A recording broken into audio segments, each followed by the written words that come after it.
radio shows in those areas won't have me on. Yeah. Some of the bigger sports radio shows. I mean, they don't want to talk about this stuff because they know once it gets in people's heads, because I'm not making things up. When I say, hey, look, it's perfectly legal for a sports league to, ring its own game, they don't want that known.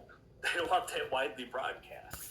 Well, it's interesting for me, Brian, when I talk to my children about, because they were always puzzled that I'm not going to the football every week or something, and raving on about football, and they roll their eyes whenever I mention that professional sport is rigged.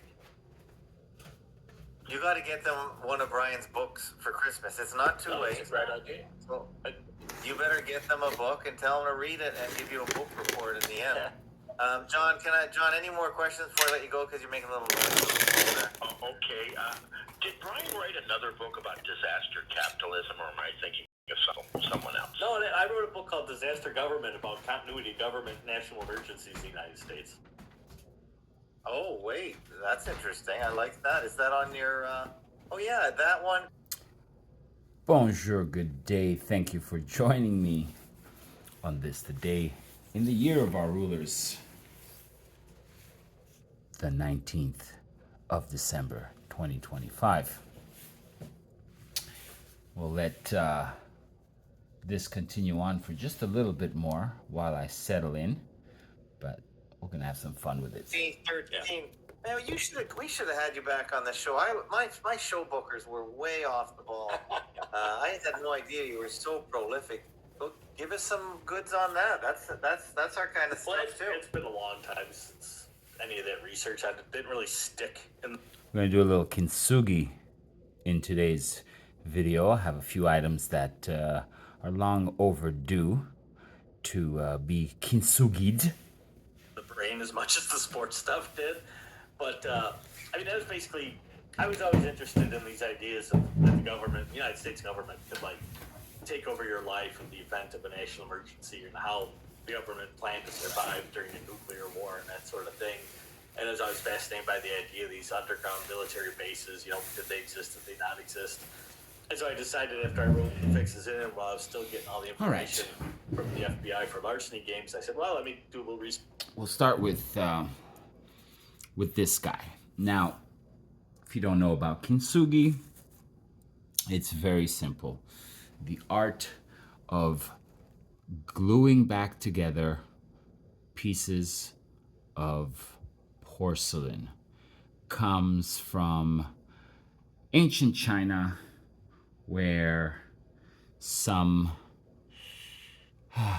monk or wise person, there were no wise guys in ancient China, visited a temple, and they offered him a very beautiful vase, those Chinese porcelain vases that are priceless.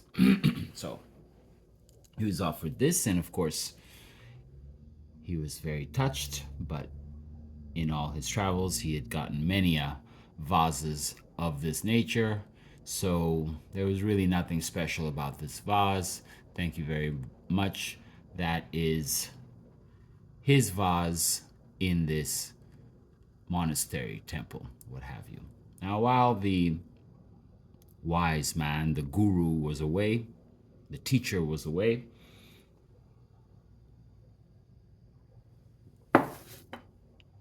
the vase broke, and everybody freaked out. They said, oh my God, that's the wise teacher's vase. We have to do something. And one of the monks had this brilliant idea of gluing it back together. And he did so with such care and beauty that when the wise teacher returned many months later, upon seeing this vase, he said, wow, that is the most beautiful vase I have ever seen in my life. Because in its imperfection, it is perfect. And though it will never be the same again, the purpose for which it was intended can still be fulfilled, but with that much more character. So that's in a nutshell, what Kintsugi is all about. Okay, and I'm gonna do this guy, which very crazy. Okay, so that's a cup, and look at how this cup broke. So here's the other thing: you can't intentionally break something because then that just becomes a faux tsuji, right? Like this one's a quasi faux tsuji because, anyways, we'll get to that. But this guy, in handling it the other day, I accidentally banged it on the edge of the counter and boop. This is how. I mean, would you look at that? So I will kintsugi this bad boy back together while we continue with my truther uncle Ab the Fakeologist and his Research on guests. this. The more I dug into it, the more I realized, oh my god, this stuff isn't conspiracy theory. This stuff is like real. That the government really can take over every aspect of your life in the event of a national emergency, quote unquote national emergency, that they determine what's a national emergency. Yeah. We're in Yeah, one and, now? well, no, in the United States, I mean, last I looked, we were under like 20 different national emergencies. Yeah. They're nested 20 Yeah. deep. You're in an emergency of an emergency of an emergency Yeah, of an correct. emergency. And I mean, even like I think, and I don't know, again, the research that book, but I mean, for 10 years and beyond after 9/11, that was still considered a national emergency in the United States. I'm like, no, that day is like long gone, man. That's not a national emergency anymore, but the United States government says it is. And because of that, it allows them to like spend freely and do all this nonsense. Because Well, the Constitution is suspended because of in it. many ways, yeah. Yeah. They can do whatever they Your want. next book on an update. Yeah. The book should be called The Constitution is Still Suspended. The Constitution, was it ever in force for any length of time, or did the emergency start on the second day? Well, that's the bizarre thing is, if I remember right, it was back in the 70s, there was like 3 national emergencies going on. And Congress, when it used to actually do something in the United States, stepped in and said, whoa, let's curtail this. Let's take control of it. And ever since Congress stepped in, they totally screwed it up. And the number of national emergencies just like exploded from that point forward. And now it's one of those things where you can have a national emergency, but you have to renew it every year. And the funny thing is, people always like to talk, Trump does this and Obama did that. Yeah. Well, these national emergencies were being renewed by each president. It didn't matter what party they were affiliated with. They just kept renewing them and renewing them and renewing them and renewing them. Yes. And then creating more, like you said, on top of it. And so it didn't matter what, party was in power. They just kept doing this. And yet It's they the downplay them, uniparty. don't they? It's not mentioned at all that there is. No, never. Never. It's never discussed. Shouldn't it be on the scroll bar on the bottom of every TV or computer Wouldn't you screen? think? National emergency in effect. Sports gambling is now legal. Prostitution, adultery. The 10 Commandments have been suspended. It's the Hunger And you're Games. saying something in jest, Tim, that I think is exactly what all this is about. As far as I'm concerned, our entire system is to ensure that people break the 10 Commandments. Well, Very much so. gambling is one of them. No, it's not the 10 Commandments. You can Okay, I'm gamble. just checking. Moses was cool with it. He was betting on whether or not he could get across the Red Sea. He knew it. Like he was counting the Israelites. Betting on Oh whether my they make God, you're kidding. But it is against the 10 Commandments to bear false witness, so if they're putting on a pageant instead of a real sports competition, I guess that would qualify. Oh, that's a good point. Agreed. That's a good point. So, How did disaster government do for sale? Oh, nobody cared. No. That's You need so to do true. another book on that and update it. Well, it's one of those things that something coming, Brian. if I made money doing this, it would be a lot easier to say, yeah, that's a good idea. But when you spend, 12, 18 months researching something, another 6 months writing it, and then at the end of it all, somebody goes, well, here's $100. You kind of Yeah, go, it's not worth it. yeah, you know what? I got other things to do. I mean, I hate to say that too, because I mean, I wrote 5 books, but I don't have the incentive. I gotta mow the lawn. Yeah, I just don't have out and do it anymore because, you know, you can, and I'm sure it's not me. I'm sure there's other authors who've written books on, you know, their own subject matter, whatever. That are probably great books, but it's probably the same thing for them, where it's like, wow, I did all this work. I sold 500 copies, and what did that net me? Oh. Now this is only very obliquely related to what you're saying, Brian. But just before I came on, I had a conversation with a truck driver, a young man from New Zealand. He was here driving, and he was telling me he's come from New Zealand. He gets more money as a truck driver here than he did as a university qualified HR manager in New Zealand. I should hope so, because what's more important? Jesus. Okay, hold on. John the Baker, I gotta let you go. I got a couple more callers just popping. The calls are popping in. We gotta go fast. Okay. Thank you for calling. Thanks for bringing up the point. Okay. Good night, guys. Good night, John the Beggar. We got another caller. We don't have a song for this caller. Seconds. Caller, where are you calling from? What's your name? Hello, hey, it's Susie from Ohio. Susie from Ohio. Say hi to the great Brian Toohey. The fix is in. We can give The Susie a fix is song. still in. I don't have one. We You don't have knew time for Susie like I knew Susie. Okay, I'll stop it. We got. Ask your question, please, for the great Brian Toohey. So, well, this is a question for Brian, but also, did you guys dump our president from the St. Louis Seaway? Yeah, we just talked to John. Yeah, what about it? I know. Yes. So, a couple of days ago, Wayne was watching a documentary Yeah. about a guy named Kenny Powers Okay. who tried to jump over the St. Lawrence Seaway in 1979. Okay. That was his name, Evil was a Knievel? Yeah, no, he was a daredevil like Evil Knievel. Okay. So it was a distance over a mile. It was a rocket powered. Okay, Susie, I want to stay on topic because Brian Toohey's only here for an hour. You got a question No, about that's fixed what I'm sports? saying. Wait. Okay, go ahead.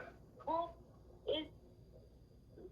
yeah, fixed sports. I get it, but is Evil Knievel and all these other like crazy ass SOBs who try to jump? So did they really do it, or was that fake? Okay, that's a good question. Brian, do you have any idea? No. What? Wait, that's not the question? Yeah, that is kind of the question. Yeah. Okay, does Brian Toohey know anything about some of these big events where I'm sure you could gamble on? It's a sort of a sport where you jump over cars. Any idea about Evil Knievel? Is that Well, Evil Knievel was like my hero when I was a kid. That guy was nuts. Oh, okay. I love that guy. Oh shit.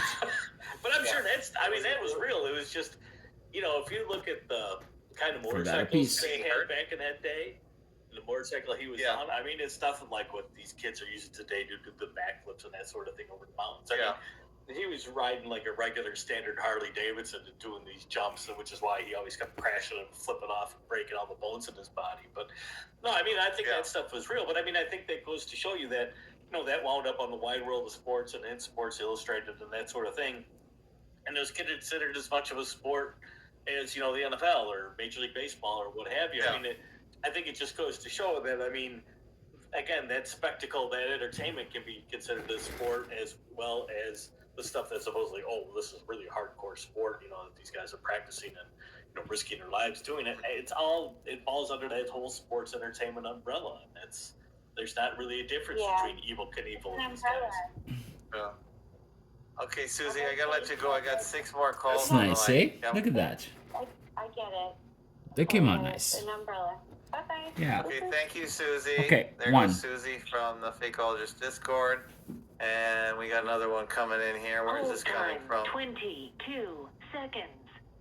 Caller, where are you calling from? What's your name? Do you have a Ah, question? where Brian are you? Toohey of The Fix is in. And The Fix is still in, available at bookstores now for your Christmas presents. Oh, come on. What do you keep doing? Yeah, this is Willard from Florida. Sorry. Willard from Florida, hello. Hey, Willard from Hey, Florida. one comment, one quick question. I don't know, Brian, if you saw the Ryan Sandberg game this past summer where they celebrated Ryan Sandberg as second baseman and everybody wore his number. And the first pitch of the game was against the Cubs. Of course, the ball got hit to second base. You know, they all talked about the irony of it. I think that's an example of what you're talking about. But could you comment on Shohei Ohtani's interpreter getting caught up in a gambling scandal? Ohtani's the biggest player in baseball. Yeah. Well, What do you think about that? Is this the Japanese yeah, he's guy? the modern Babe Ruth, the guy who pitches and hits for the Dodgers. That's one of the most. That story I still don't quite get my head around, because supposedly what happened was Shohei Ohtani, who's from Japan, has an interpreter, a professional interpreter that he keeps around with him. Apparently, I don't know, lives with him or something. Anyway, the guy the interpreter supposedly stole, like, I don't know, I forget what it was, like $1.5 million from Ohtani, and was betting illegally on sports with his money. And Ohtani had no idea any of this was going on.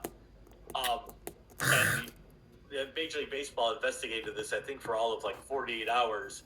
And it turned, Ohtani, he did nothing wrong. There's nothing to see here. Everybody go away. And of course, the whole, thing went bye-bye as usual. And I mean, it kind of goes along with, like when Rick Tocchet was gambling when he was a coach for the.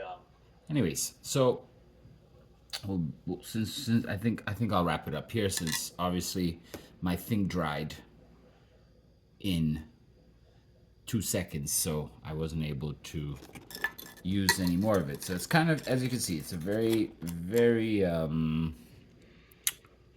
simple process.